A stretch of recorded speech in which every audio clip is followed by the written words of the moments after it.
अस्सलाम वालेकुम मौजिज़ दोस्तों, आज हम जानेंगे हज़रत मूसा और बनी इसराइल समुद्र पार करने के बाद बनी इसराइल की पहली मांग। बनी इसराइल पर अल्लाह के इनाम और खुली निशानियां। हज़रत मूसा अलैहिस्सलाम और बनी इसराइल ने सलामती के साथ लाल सागर पार करने के बाद शोर बयावान से होते हुए सीना की राह ली। सीना के मूर्तिघरों में बुत के पुजारी बुतों की पूजा में लगे हुए थे। बनी इसराइल ने यह मंजर देखा तो कहने लगे, मूसा, हमको भी ऐसे माबूद बना दे ताकि हम भी इसी की तरह इनकी पूजा करें। हजरत मूसा ने कौम की जुबानी यह शिर्क भरी मांग सुनी तो बहुत ज्यादा नाराज हुए और बनी इसराइल को डांटा और इतनी शर्म दिलाई और मलामत की कि बदबतो एक अल्लाह की इबादत छोड़कर बुतों की इबादत की तरफ झुकाव है और अल्लाह की उन तमाम नेमतों को भूल बैठे जिन्हें अपनी आंखों से देख चुके हो। चश्मों का जारी होना। बनी इसराइल अब सीना की घाटी में थे। यहाँ बहुत तेज गर्मी पड़ती है। दूर दूर तक हरियाली और पानी का पता नहीं। बनी इसराइल हजरत मूसा अलैहिस्सलाम से फरियाद करने लगे। तब हजरत मूसा ने अल्लाह के दरबार में इल्तिजा की और अल्लाह की वही ने उनको हुक्म दिया कि अपना आसा डंडा जमीन पर मारो। हजरत मूसा ने इरशाद की तामील की तो फौरन 12 सोते उबल पड़े और बनी इसराइल के 12 कबीलों के लिए अलग अलग चश्मे जारी हो गए। मन व सलवा पानी के इस तरह जुटाए जाने के बाद बनी इसराइल ने भूख की शिकायत की। हजरत मूसा ने फिर रब्बुल आलमीन से दुआ की। हजरत मूसा की दुआ कबूल हुई और ऐसा हुआ कि जब रात बीत गई और सुबह हुई तो बनी इसराइल ने देखा कि जमीन और पेड़ों पर जगह जगह सफेद ओले के दाने की तरह ओस की शक्ल में आसमान से कोई चीज बरसकर गिरी हुई है। खाया तो बहुत मीठे हलवे की तरह थी।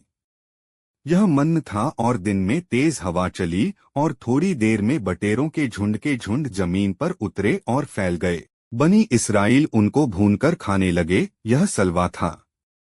बादलों का साया। अब बनी इसराइल ने गर्मी की तेजी और सायेदार पेड़ों और मकानों की राहत मयस्सर न होने की शिकायत की तो फिर हजरत मूसा अलैहिस्सलाम ने अल्लाह ताला से दुआ की जो कबूल हुई और आसमान पर बादलों के परे बनी इसराइल पर साया फगन हो गए और बनी इसराइल जहां भी जाते बादल साया फगन रहते। बनी इसराइल की नाशुक्री। अल्लाह की इन मेहरबानियों और बख्शिशों का बनी इसराइल शुक्र तो क्या अदा करते। एक दिन जमा होकर कहने लगे, मूसा, हम रोज एक ही खाना खाते रहने से घबरा गए हैं। हमको को इस मन्न व सलवा की जरूरत नहीं है। अपने अल्लाह से दुआ कर कि वह हमारे लिए जमीन से वाकला, खीरा, ककड़ी, मसूर, लहसुन, प्याज जैसी चीजें उगाए ताकि हम खूब खाएं। जवाब में हजरत मूसा अलैहिस्सलाम ने कहा, तूर पर एतिकाफ। हजरत मूसा अलैहिस्सलाम से अल्लाह का वायदा था कि जब बनी इसराइल गुलामी से आजाद हो जाएंगे तुमको शरीयत दी जाएगी। अब हजरत मूसा अलैहिस्सलाम अल्लाह की वही के इशारे तूर पर पहुंचे और वहां अल्लाह की इबादत के लिए एतिकाफ किया। और हमने मूसा से 30 रातों का वायदा किया था, रातें बढ़ाकर उसे पूरे 40 कर दिए।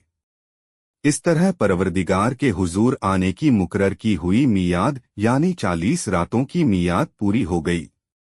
अल-आराफ 7 142। जब हजरत मूसा अलैहिस्सलाम तूर पर एतकाफ के लिए तशरीफ ले गए तो और मूसा ने अपने भाई हारून से कहा, तू मेरे पीछे मेरी कौम में नायब रहना और उनकी इस्लाह का ख्याल करना और फसाद पैदा करने वाले की राह पर न चलना।